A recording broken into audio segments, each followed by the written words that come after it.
Assalamualaikum warahmatullahi wabarakatuh. Perkenalkan, nama saya Dwi Susianti dengan NIM 080113823290 akan menjawab pertanyaan dari mata kuliah analisis L2 materi integral Riemann. Pertanyaannya yaitu mengapa integral Riemann dapat ditentukan melalui limit jumlahan Riemann ketika norma P itu menuju 0. Integral Riemann itu dapat ditentukan melalui limit jumlahan Riemann ketika norma P itu menuju 0. Karena pada saat pembagian intervalnya itu menjadi halus, sehingga penjumlahan luas persegi panjang kecilnya itu akan mendekati atau dan pada akhirnya itu akan sama dengan luas sebenarnya di bawah kurva fungsi. Dan konsep dari integral itu sendiri pada dasarnya adalah proses untuk menemukan luas di bawah kurva suatu fungsi secara tepat.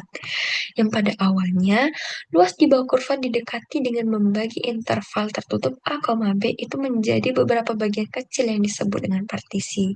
Nah, yang kita mulai dengan membagi interval tertutup A, B itu menjadi beberapa bagian kecil, yaitu P sama dengan X0, X1, X2, sampai Xn, di mana A itu sama dengan X0 kurang dari X1 kurang dari sampai dengan kurang dari Xn itu sama dengan B, di mana setiap subintervalnya yaitu memiliki panjang delta xi sama dengan xi di min xi kurang 1.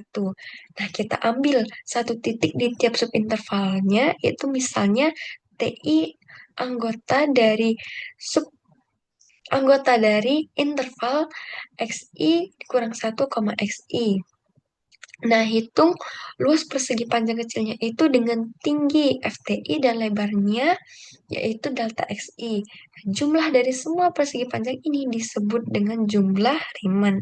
Maka rumus dari jumlah Riemann itu sendiri adalah SP, F sama dengan sigma I sama dengan 1 sampai N FTI delta XI.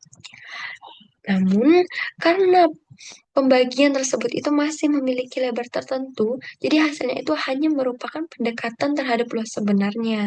Jadi ketika kita membuat partisi itu semakin halus, yaitu membagi interval menjadi bagian yang semakin kecil dan jumlahnya itu semakin banyak, maka bentuk kurva akan semakin mendekati jumlah luas persegi panjang atau semakin mendekati bentuk kurva fungsi.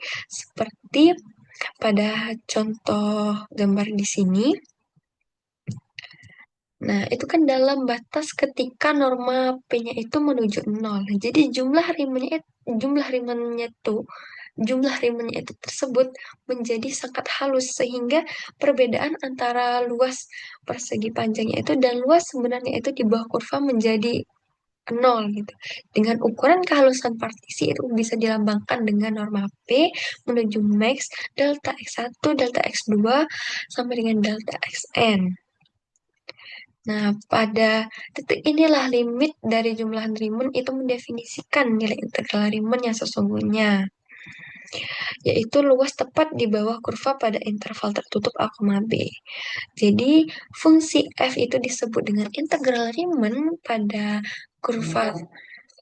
interval tertutup A, B jika limitnya itu dari jumlah Riemann ada dan sama untuk semua cara kita itu memilih di titik TI, yaitu integral A sampai B fx dx itu sama dengan lim norma P itu menuju 0, sigma I sama dengan 1 sampai N FTI delta XI. Sekian, terima kasih. Saya tutup dengan Wassalamualaikum warahmatullahi wabarakatuh.